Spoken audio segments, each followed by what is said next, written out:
Cajon Police Department, located in San Diego's East County, has experienced a staggering number of officer-involved crimes targeting young women over the past 15 years.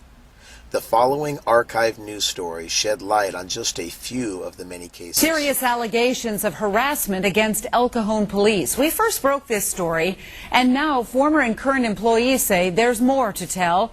10 News reporter Kim Edwards has the latest in tonight's exclusive Nightcast investigation. The harassment happened, they say, while they worked at the El Cajon Police Department.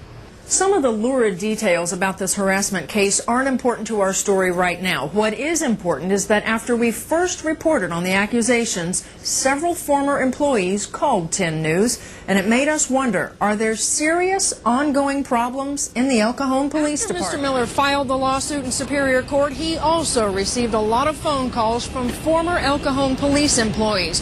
We've spoken to several of them, all agreed to talk, and almost all made the same request.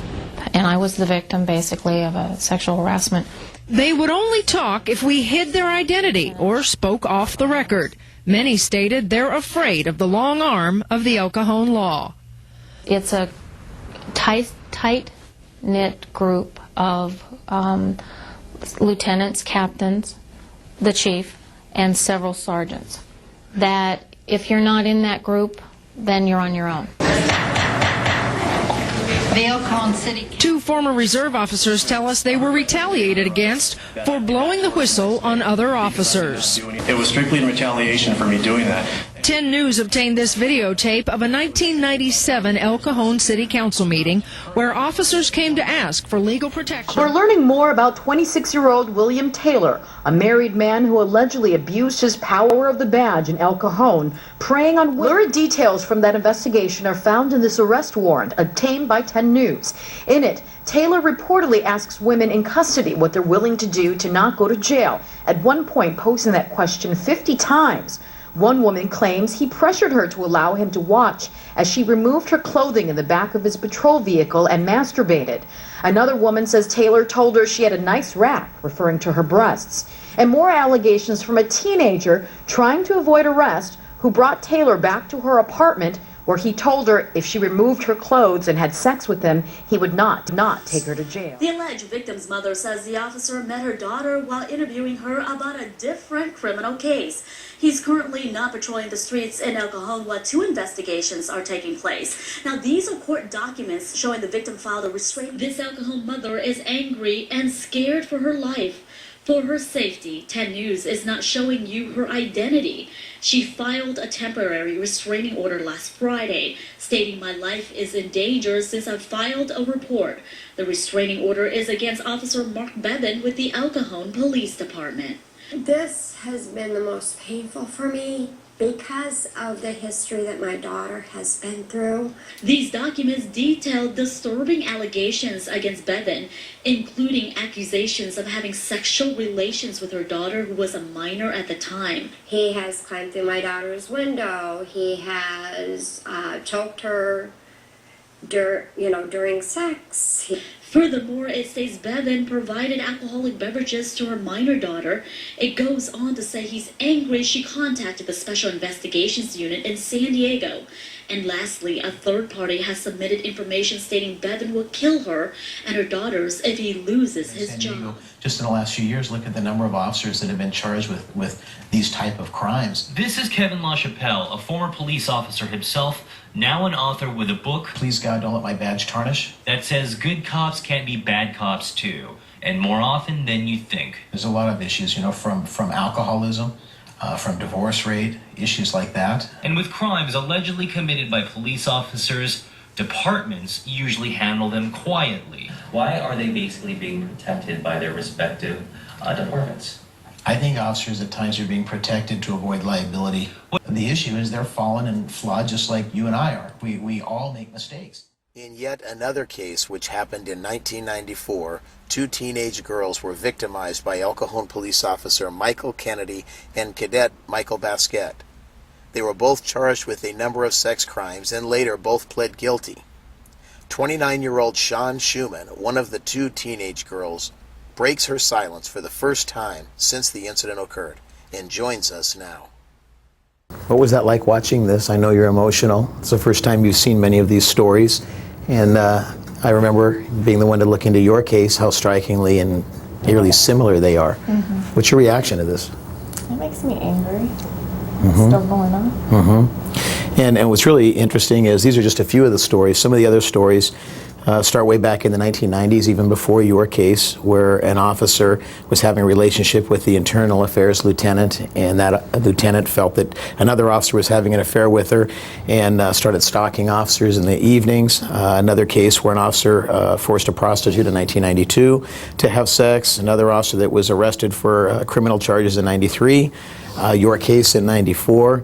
In June or July of 97, Love Triangle, 2 El Cajon police officers were killed, and a Los Angeles police officer when the officer from LA came down and found her with a male officer, and they were all killed. And then in 2002, a child molest case involving an officer. And this pattern is just amazing. But I want to take you back to before yours actually happened. You know, you were 14 years old, you're a student at Granite Hills High School, and just kind of share with us what was going on in your life. When I was 14, my sister was getting married, or she had been married a couple years back to an El Cajon police officer.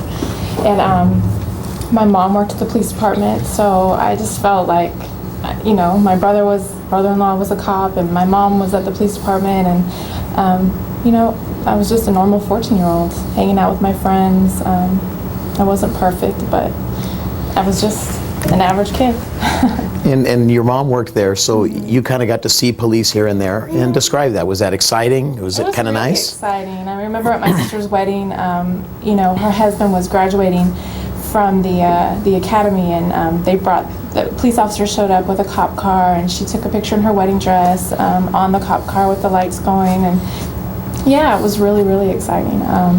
I used to go on ride-alongs all the time. I actually wanted to be a police officer. That's what I said I was going to do for a long time. So.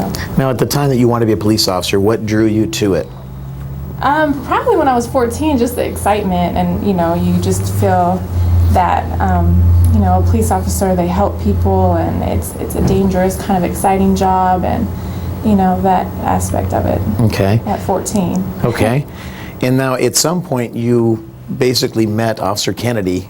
How did that come to pass? Well, I used to babysit a lot, actually, for a lot of police officers and their families. And then also we were in a tongue pseudo class with all the fellow officers. And so I met him. To be honest, I don't recall the first time we met, but he took the tongue pseudo class. At the same place. Okay. So, and he had a wife and a daughter, and so kind of inquired about me babysitting for him and his child. Okay. Now, at the time, you're attending high school at Granite Hills High School, and school was going okay? Yeah, school was fine. There was no, like I said, I wasn't perfect, but I wasn't in trouble. I wasn't. Yeah, no. Okay. I was curious about a lot of things at 14, but sure. So. Okay. So walk us through, you kind of meet Officer Kennedy, and he kind of just starts talking to you. Yeah, he was, there was that crush that you have when you're a 14-year-old girl that is normal for any young girl to have on an older guy, and he showed me attention, and I liked it at the time. I mean, I liked that he thought I was pretty, or this older man who was a police officer, was interested in me, and so it's hard for me to recall everything, but I know there was a lot of interaction in the karate class, and there was times that we were paired up together, and he would make comments, if we were stretching, or if he was very close to me, he would make comments about me and my body or what I looked like, and just really kind of building me up more so. You think that was kind of grooming you in a sense? Probably for him. For sure. me, it was like, oh, he likes me. Okay. For him, it was all a process that he was doing. So. Now, at what point did all of a sudden you say, I wonder if something's not right with this picture? He waited. Obviously, he knew the law, and so he waited because I believe I was 14, about to be 15, and there was a whole year that lapsed before there was any physical contact until I was 16, actually. right after I had turned 16. So there was a whole year of him calling. I had my own phone line in my room, and he would call my phone. I remember I went on a trip with some friends and their family, and when I came back, he, was calling and wondering where I was and if I had fun, and he just kept he wanted to know when my birthday was, when I was going to be 16, or 15, I'm sorry. Now, why do you think he wanted to know that? What was that relevance? Well, at the time, I just thought he wanted to know when my birthday was. But now looking back, there's laws. If I was 14, it would have been child molest. Being 15, it was statutory rape, and that's a huge difference in a... So you think he knew that? Yeah. I would hope so. Okay, yeah. Right, because he's a police officer, you must know the law. Yeah. Now, just sharing that, the story you saw in the news with Officer Mike Bevan, very similar. The mother described very, very similar. Why do you think there are so many cases within the El Cajon Police Department? Any ideas? My family has had a long history with the El Cajon Police Department. Currently, still do. My brother-in-law still works there, and my sister deals with them. It's not one of the departments that's known for their integrity or their teamwork or their coming together. I know at the time I had an aunt and my uncle that worked there, all of which turned their back on me, and I was the big, I don't know if I could say it, but the slut. So I just don't think the department, I don't know if it's that they need ethics training or if they need, I don't really know what it is that they need. I just know they don't have a good reputation. And until they decide to go in and actually clean house, it's going to continue to happen, because although we won my case, kind of, not really. It didn't set a stance. It's still continuing. It's still continuing. So. Yeah. Now, there was a point where things started continuing, and there was a time when you went to his house, Mike Kennedy's house, to babysit under that, right? You thought you were going there to babysit. Yeah, Can you kind of walk us through? Babysit. The little girl wasn't there. She was 3 at the time, and she wasn't there, and he was there, and he said that she was across the street playing, and he asked me if I wanted something to drink, alcohol, and I believe I took some. Forgive me, it's kind of fuzzy. It was a long time ago, and that's when the first encounter occurred. Okay, and so at this point, you're still like, wow, this is a cool guy? Or did you start kind of, That's when it kind of changed for me. At the time, I was a virgin, and all I had really experienced at that time was kissing, which is exciting. But when it came down to that point, I was very scared, and I started to shake, and I started to realize that this was not good, and I didn't really want to take it to that level. But I felt, like most women do, I felt like I had to, because I felt guilty. I felt like I had flirted with him, and I liked him, and I had a crush on him, and so it was my job to, just lay there and let him do whatever he needed to do. Now, he basically has sex with you that night. And does he say anything afterwards to you of, He said really weird things. He asked, like, oh, what would happen if your parents found out about this? Or what if my wife walked in with her gun? And he had his gun out the whole time, and it wasn't the romantic interlude that I think young girls expect it to be. It was definitely just. You felt intimidated? Pleasure. I did feel intimidated. I mean, now, his wife is a police officer currently, still, correct? Yeah, his wife is still a police officer. Yes, okay. Ex-wife now. Yes. And were you afraid when he told you that? Were you thinking, "Wow, what if his wife came in here?" Yeah, I was afraid of a lot. I mean, I was afraid of the circumstance. Obviously, it was my first sexual encounter, which is scary enough, and then I was scared of him. I was scared to say no to him because I felt guilty.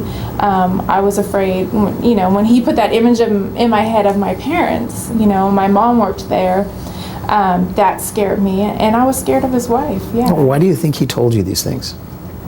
To probably make me scared to not tell anybody. Did he tell you, make sure you don't say anything to anyone?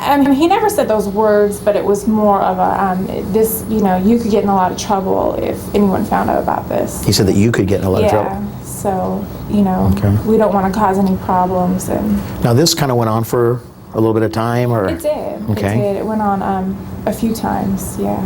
Now then there was an occasion, you were attending school at Granite Hills, and you were kind of going through depression or some different challenges emotionally? Yeah, I have effect on me than I probably wanted to admit at the time, and I was at school, and my grades started to drop, and this was my secret. I didn't tell anybody except for one friend who at the time was my best friend, and we kept a journal, and she knew about it, and this was going to go with me to my grave. I mean, because of that, it had a lot of effects on me, and yeah. Now this friend was the one that was also victimized later? Yeah, she was victimized around the same time, maybe a little bit later. So how did this come about that all of a sudden Mike Kennedy calls his friend Mike Basquette?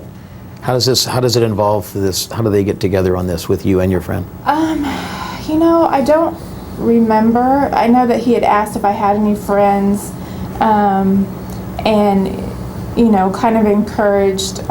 She was, I don't want to say anything bad about her because she's actually in a great place now in her life, but at the time I was kind of a follower and she was kind of the leader in our friendship, and so she was a little more advanced than me with a lot of things, and there was a lot of encouragement that went on, and me following her at that time, she was excited also by the fact that someone else wanted to meet her, and I apologize, I don't recall the meeting between them, but it did happen. Now, did your opinion change that a police officer now had sex with you in a way that felt intimidating? Did your opinion change of him as a police officer? I think my opinion changed, of him as a police officer and just of men in general, because of that. I didn't have a lot of respect, for police officers, and I kind of just thought that maybe this is what it was like. Okay. Now, you and I haven't talked other than recently, for years, since all this happened. And when we first talked, I sent you a copy of my book, and you read it, and I'm assuming you read the part about Mike Kennedy at parties when I first was hired there. I did. Yeah. What was your thoughts when you saw the methodology of how he was kind of trying to bring officers into that same mindset of partying and young people there underage drinking and things like that? What went through your mind? It made me angry. I know my sister and I've really never talked about this situation in depth. It was hard for my family because my family worked at the police department, so there was a lot of backlash. And my sister's one of the only people that I probably ever have talked to about the situation. And it made me angry. I remember I called my sister and I said, wow, this was who he was. I mean, I thought I had come to a point where I had forgiven him. And my sister has asked me that before, and I said, I don't wish him any harm, and I hope that he's doing well in his life. And I kind of had to get to that place just so that I could get further in my life. But I guess I really didn't forgive him, because when I read that, I guess I had always maybe thought that maybe I was special. And I don't know if I did that to protect myself and to make me not feel the hurt. But reading that and hearing his history and knowing that there was other allegations against him at other police departments before me, I realized that this was a pattern, a predator, and I was just a piece of prey to him. So yeah. Okay. Now, at some point, I come to your high school, and along with your brother-in-law. So walk us through that. It was right after lunch, and we actually had ditched lunch and went to Taco Bell that day. And we came back to class on time, and my teacher said, Mr. Morris, I remember my teacher, he said, you wanted at the principal's office. And I was like, crap, I got caught. You got caught ditching. I got caught ditching. And so I walked up there just thinking like, okay, I'm just going to fess up. And when I walked in, I saw you and I saw Todd, my brother-in-law. And my first thought was my mom was killed. I don't know why I thought that, but she worked there, and I just thought something had happened. And I remember you kind of just saying, we need to ask if you know Mike Kennedy, and I don't remember your exact questioning, but I know I broke down and started to cry, and I was never a good liar. I mean, I couldn't keep it a secret, and it all kind of came out from there. So. What went through your mind when you heard his name? Right when I told you I want to talk to you about Michael Kennedy, do you know him? What went through your mind? My legs started to shake, kind of like I was going to fall, and I didn't know what to expect. I didn't know what was said. I thought I was in trouble. I thought, you know, oh my gosh. I just thought 150 different emotions ran through me. So then I talked to you, and then all these emotions are coming out, and you're just going, oh my God, is my mom going to find out? What are you thinking? I was scared of my sister, my mom, my brother-in-law was sitting there. I was scared. I didn't know what to expect. It felt like a nightmare, a dream. It just was. It was a scary moment. Now, we talked a little before, and you had kind of said that some of the stuff you've blocked out. Do you remember when there was a dilemma of whether I take you to the El Cajon Police Department or take you to a neighboring agency to make sure it doesn't get swept under the carpet? Yeah, I remember that a little bit. And talking to you, you've brought out a lot of memories for me that I think I've suppressed over the years. Yeah, I do remember being in the back of a car and yeah, not knowing where to go. We were kind of driving through the city. I remember he was on duty that day, and there was a fear that if we went to the El Cajon Police Department, he would see me, and we didn't know what he would do because he had his gun and whatever. So I remember I had to identify a house, his house that was in La Mesa. They drove me. They wanted to know if I could take them there and identify the house. And there was a second house I had to identify. But I couldn't tell you what those detectives looked like. I couldn't tell you what time I came home that night. I mean, I don't know what it is, but it's completely blocked out. Sure. So then your mom, your first time you see your mom, what do you say to her? I don't even remember. Yeah.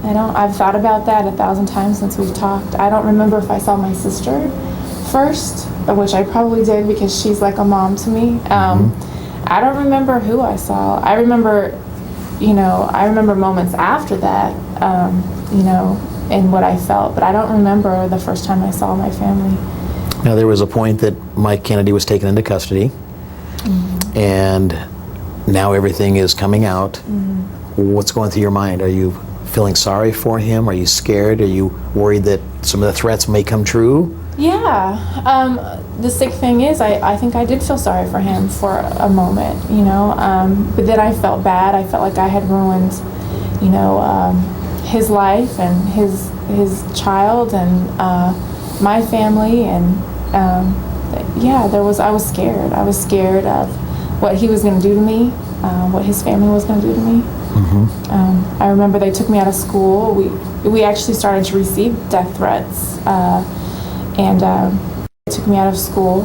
And now, it's interesting, in one of the cases, on the Bevan case, the mother said they were scared for their lives. You can relate with that, can't you? Oh, yeah. So the similar thing, they were saying something's going to happen to you. What were they saying?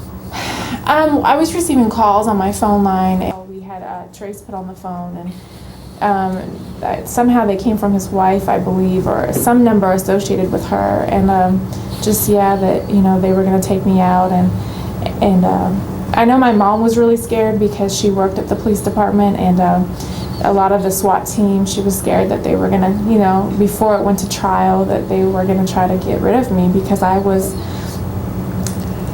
this would have never come out had he not bragged about it. And then once it did come out, he denied it.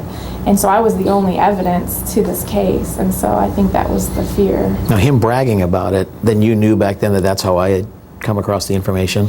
No, when you and I talked, that was when I asked you, how did you hear about this? I knew that there was somehow it came out, and I didn't know who or how, but I had heard that he was talking about it, and it got back to my mom. And but in talking to you, I know that he, was bragging about having sex with underage girls, and even about taking my virginity to people, and somehow that, of course, trickled down, and you went to my mom, and my mom started to realize maybe this is why I was going through depression. Right. Now, your mom was one of the secretaries for Lieutenant Debbie Setzer, who at the time, she's now a captain, and her son, Michael Basquette, was the other person in this case, he along with Kennedy. And I remember your mom being put through a lot of stuff. I remember them calling her names. I remember them really trashing her. At the time, were you aware of what she was going through at the department? I was just in my own fog. I know she was going through stuff. I didn't know what they were doing, but you know, she was very emotional.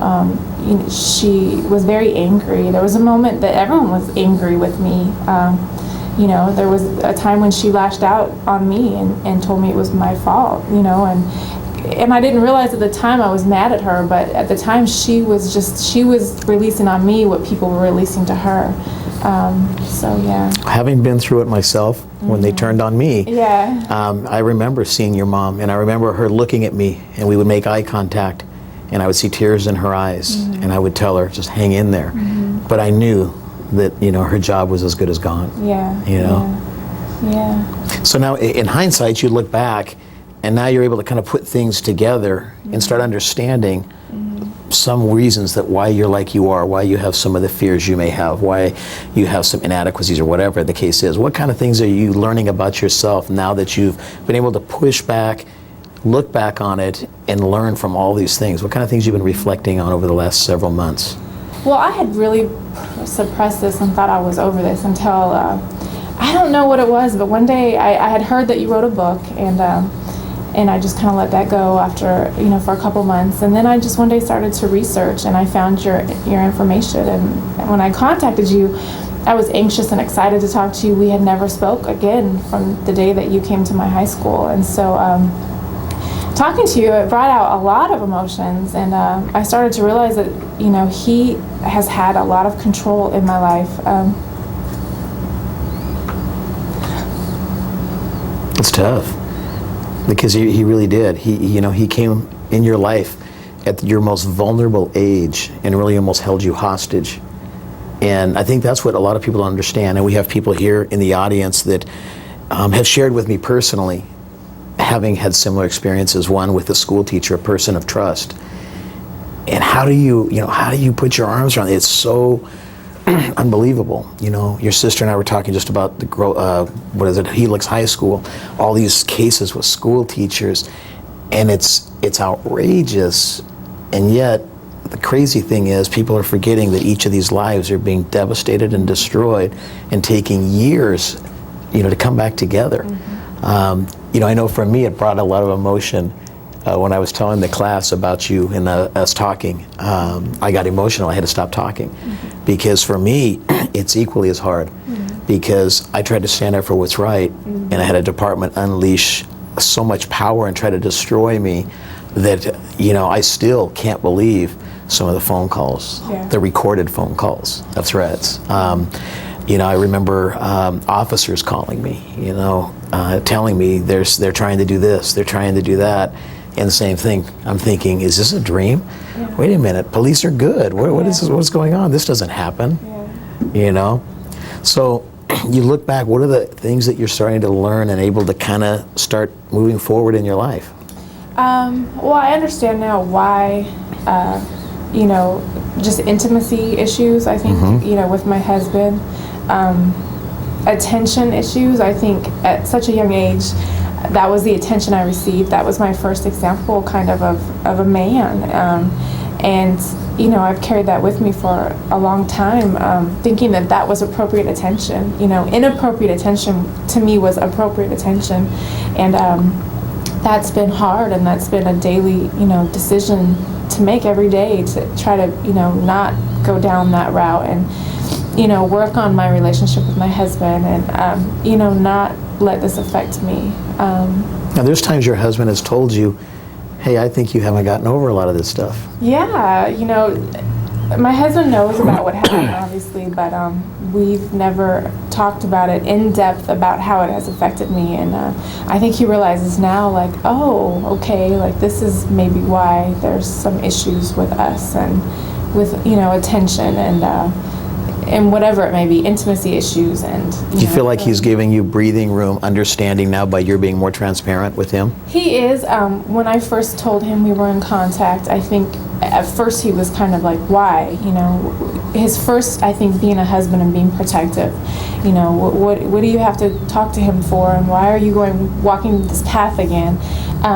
But then after he thought about it, I think he realized that this is something that I have to do, and it's going to do nothing but enhance our relationship and help me. Well, it's funny because we do a lot, all of us, I think, in our lives, we try to forget everything to move on. And the reality is, at one point, that whirlwind's going to come back on us until we address it. And that seems like that's the point you're in your life of addressing it. I can't tell you the comments from people here in this class of how excited they were to know that someone had the courage to come and talk about really the most difficult thing you've ever encountered in your life. And I think it gives them courage to realize they're not alone, because look at the number of women especially, that are victimized. Is crazy. So do you kind of feel almost a sense of purpose of you know what, I want to be a strong person for other girls that have gone down this road and don't have someone to talk to? My sister's always told me I had a great way to just kind of relate with people who are struggling, especially girls who are making, bad decisions or, doing things that they shouldn't. And so, it's definitely helped me with that. Now, what do you say? Some people can start saying, gosh, all police are bad. And the reality is, even with all these cases, a very small percentage of the number of police officers. What do you say to police officers that have to watch these cases air on the news and go, oh my God, are you kidding me? What do you say to them to stay resilient and stay focused in their job and to hold fast to their integrity? You just have to keep your boundaries. I think when you're a police officer or law enforcement in general, you have to really have boundaries, and you have to understand that people really look up to you and they respect you, and they're almost in awe of you because of your position, and you just have to keep your integrity intact and make good decisions, because you never know whose life you're going to affect. And temptation it's there and it's real, and but you just can't go down that path. So now she has to put controls in place to make sure that they're protecting themselves from these kind of things as well. Definitely. Now, you heard in one of the stories someone describe, employees actually of the Elkhorn Police describe kind of a clique of sergeants, lieutenants, and even the chief, which was not the current chief, actually was then chief, I believe, Jim Davis, I think it was who it was. What do you say where they're talking about this clique of people that if you're not in that loop, you're pretty much, on your own? What do you say to that? How dangerous is that in a police department to have a clique of people that have that much power? It's very dangerous. Again, my family's still at the Elkhorn Police Department, and so I see it even, this week while I'm here visiting. I see the upper lieutenants and sergeants and just how much of a clique they are, and how corrupt and how ruthless they are to people who don't stay in that clique and don't choose to make really bad decisions. It's a nasty, nasty organization that's going on, and I don't know what it's going to take to change. It's scary. If someone were to ask them, hey, what are the core values within your organization, what do you think they would say? I don't think they probably would know. I mean, I know, within my organization, that's just driven in your head, and we have little cards that you're supposed to carry around. You're supposed to know it if someone asks. I don't even know if they have that. I wouldn't even know what they would say. They would probably just, I'll get back to you. So. Now, Mike Basquet's mother had a lot of power and really destroyed your mom's life at the time. And yours. And mine. If you could talk to her, what would you say to her? What would you say to her?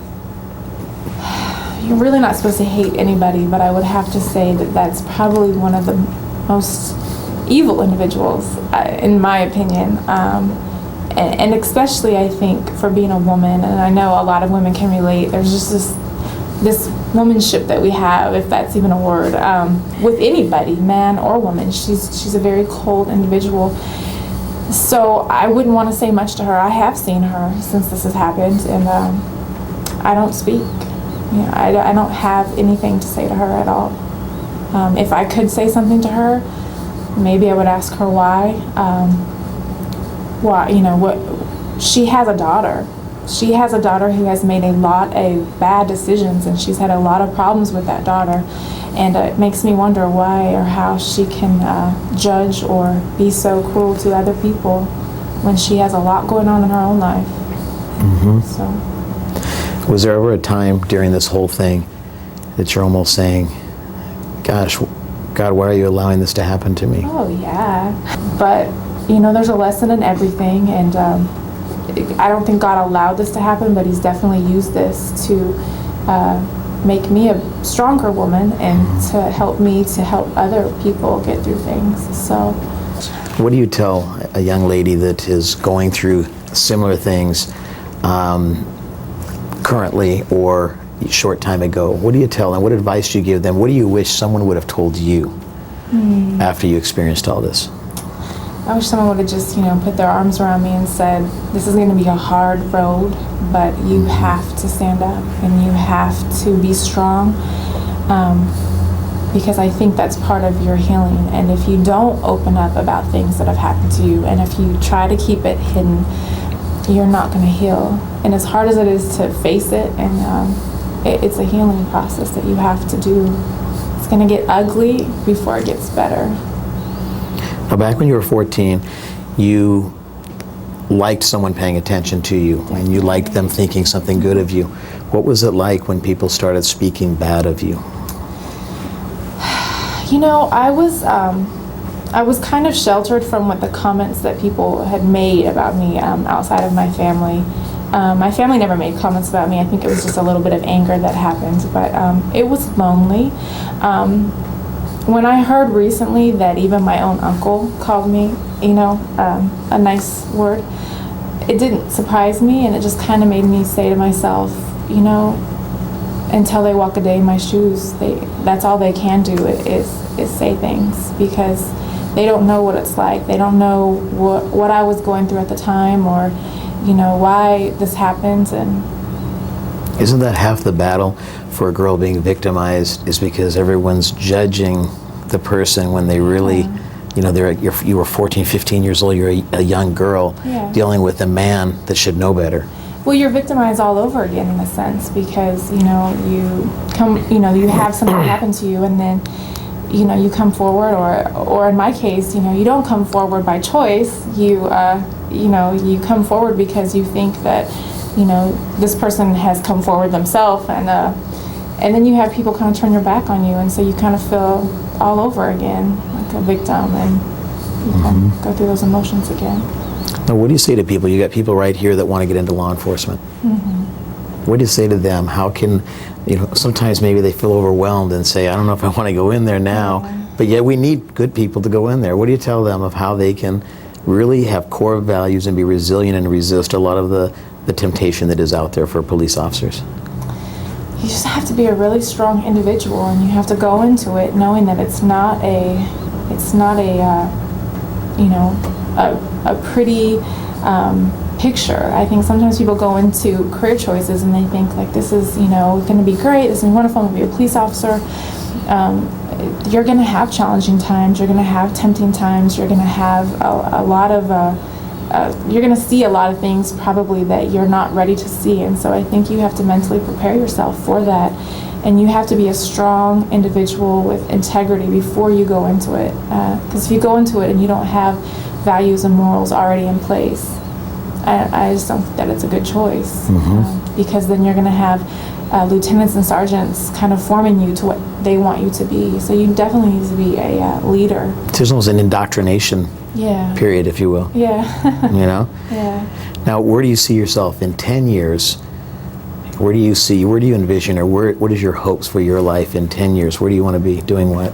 You know, be as happy as I am now.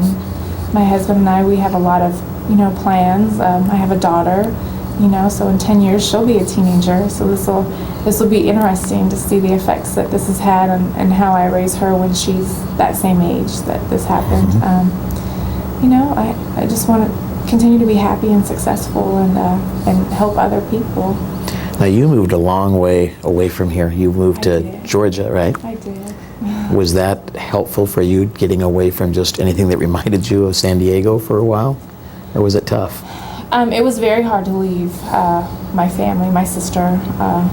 You know, that was very, very, very hard. But yeah, it was nice to not have a constant reminder of running into him or running into people that stood on his side. Yeah. Now you did run into him. I was at Grossmont College, and I played basketball up there, and I was at I had just come out of practice, and I was waiting for my friends to come out, and I saw someone walking towards me, and I just remember looking at him like, I know him. Where do I know him from? And as he got closer, I realized that it was Mike Kennedy, and I started to, I kind of froze. Like I didn't know what to do. I wanted to run. I wanted to go into a room, but I just stood there and I looked at him. And I don't know if there was a part of me that was scared or if I just really maybe wanted that opportunity to say things to him that I never could. And he just walked with a smirk on his face and just walked right past me. Didn't seem remorseful? No. Now, recently you were contacted by the DA's office a few years ago with telling you that Mike Kennedy had wanted to reduce the charges so that he basically wouldn't be a convicted felon. Is that correct? And how long ago was that? That was actually that was when I was probably 19, 20, around that time, because I know he was going to nursing school and probably couldn't become a nurse unless he had that felony taken off his charge, or off his record, excuse me. And so, yeah, that was when they had attempted to contact me. Mm-hmm. But since then, I found out that it is reduced to a misdemeanor, and it may even be expunged from his record at this point. I haven't gotten word on that yet. Let me ask you, did it help you or hurt you that I pushed this case to go forward? Oh, it helped. I mean, I think at the time I was like, oh. But looking back and knowing what I was going through, I would have never have told anybody about this. This was my secret, and I think I would have went on a really bad path had you not have, went forward. This made my whole family face a lot of things, and I think it helped more. Now your sister is like an anchor for you. She is. She's been through a lot and has a very difficult dilemma of her husband being a police officer. Yeah. What do you say to her?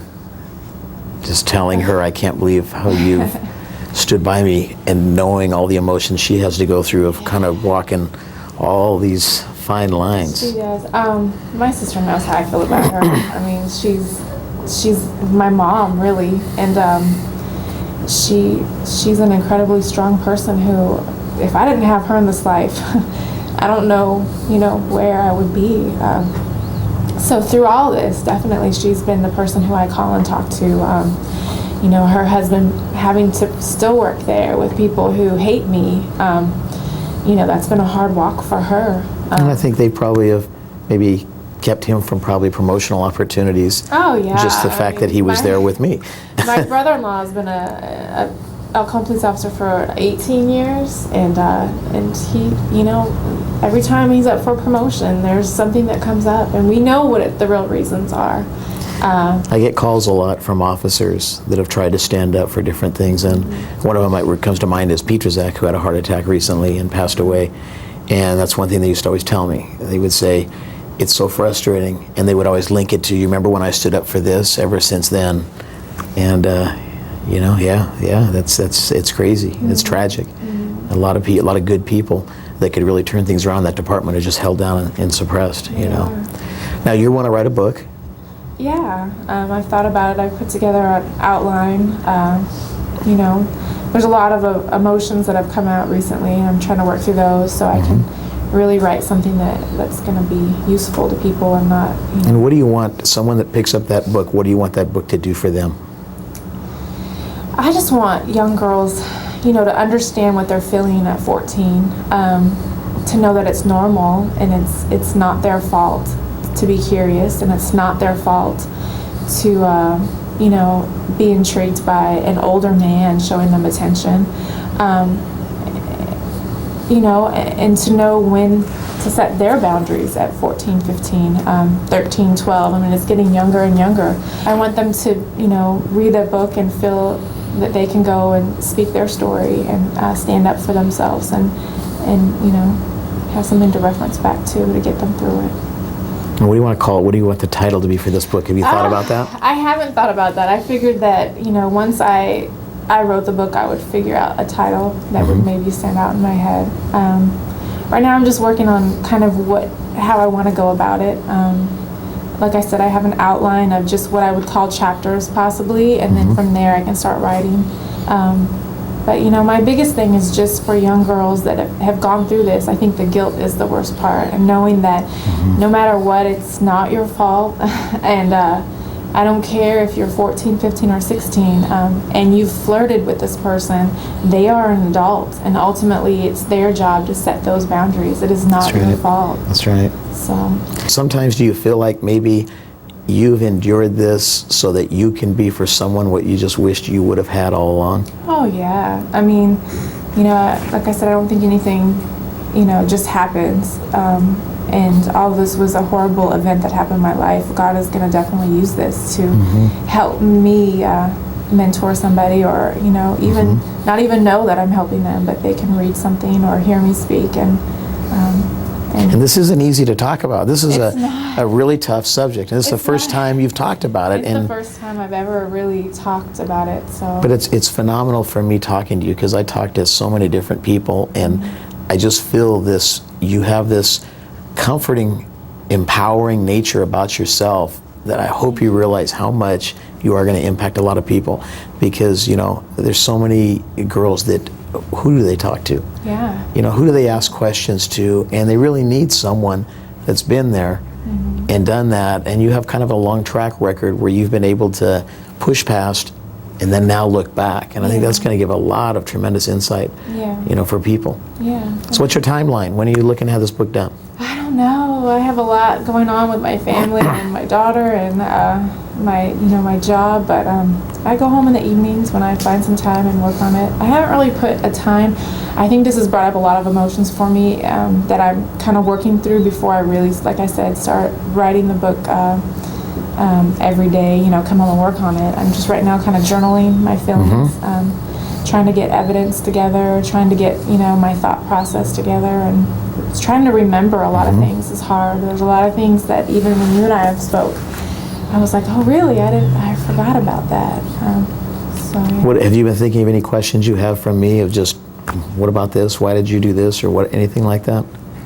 No, I mean, like I told you on the phone, I thank you, because so many girls that go through, sexual abuse of any level,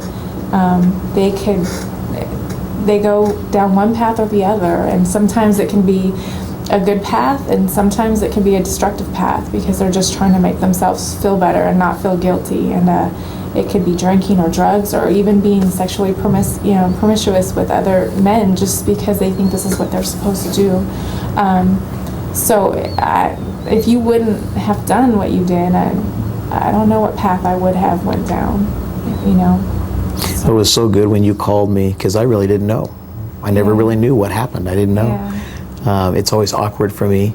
I go to Peter Zach's funeral, and I don't want to talk to anyone, because I know they're going to be put down for, oh, you're talking to LaChapelle, or you telling him some info or whatever. Yeah. So it's been real tough, and I'm really, I can't tell you how much it's helped me to know that you're doing good. Yeah. Because all these years I've always, wondered, because I knew how devastating that was, and I knew how much. My family wonders from time to time too. Before I was married, I think there was times that they were a little scared of. Well, it's tough. What path I was going to You've been take. through what most people would never ever have happen in their life. Yeah, but unfortunately, too many girls go through it and never speak about it. That's right. Yeah. Well, I'm going to ask if there's any questions from. I know there's some people probably.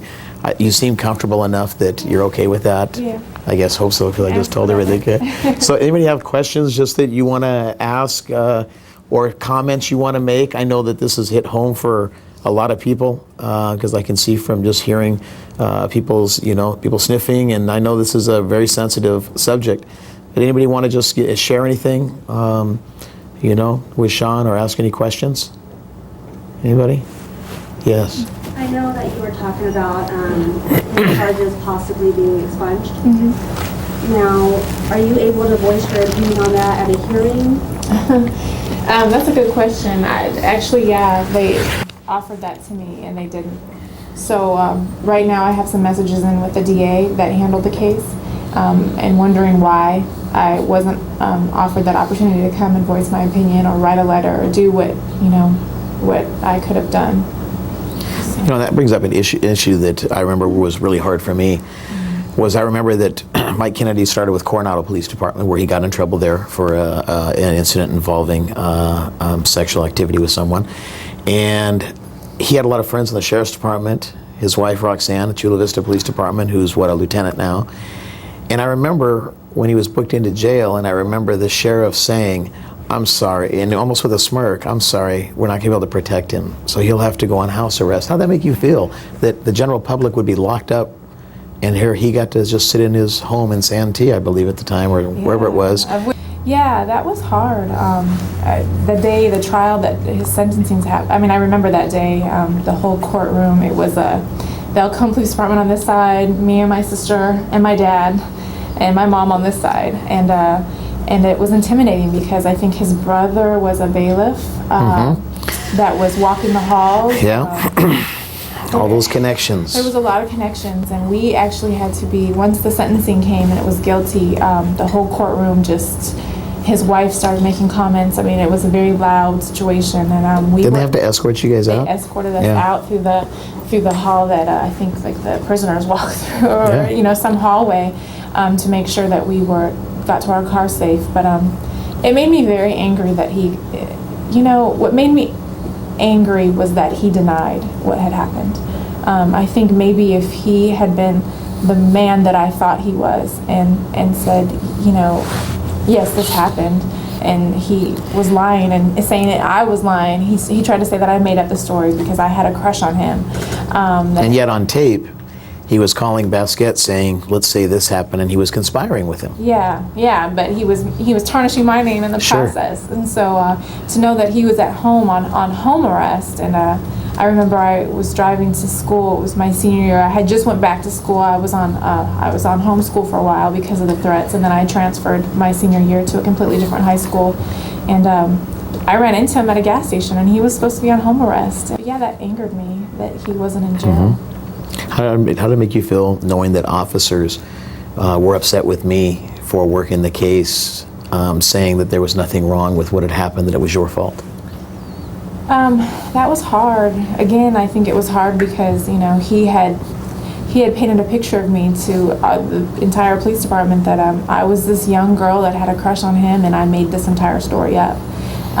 So people didn't believe me, and then when it did come out, they didn't find anything wrong with it, and it just makes me question their character, and it scares me that they are still police officers to this day. Those same people that had all those things to say about me, my sister still interacts with them. We still see them, and it's very scary, isn't it? It's very scary. They're still out there. Yeah. It amazes me, it's your courage, and I think this is the beginning, kind of like your sister says, of you really getting a grip and launching yourself to really be a solid person for others. And it's going to be incredible to watch that lay out. Any questions you have of the group? Has my story helped you at all? I know Kevin shared with me there's a lot of women in here that have gone through or are going through things, and I guess I would say to you, just be strong, and find somebody who you can talk to, and don't feel shame, and don't feel don't feel all those nasty, ugly feelings of guilt, and that things that are going to come up for you, and just know that you have to stand up for what's right, no matter what. Yeah, I think that really is the biggest issue that I hear from girls is everyone really making them feel that it was their fault. Oh yeah. And it's so unbelievable to tell a young person this was your fault. Yeah. Yeah. It's normal to feel it, I think. You're gonna feel it's your fault, you're gonna feel those things, but and people are gonna say it, and unfortunately that's you're just gonna have to struggle through that and get through it. And not feel guilty, and not blame yourself, and know that there's laws against this for a reason. You know, so. No kidding, yeah. That's right. Thank you. Thank you again just for everything. Thank you so much. Incredible person.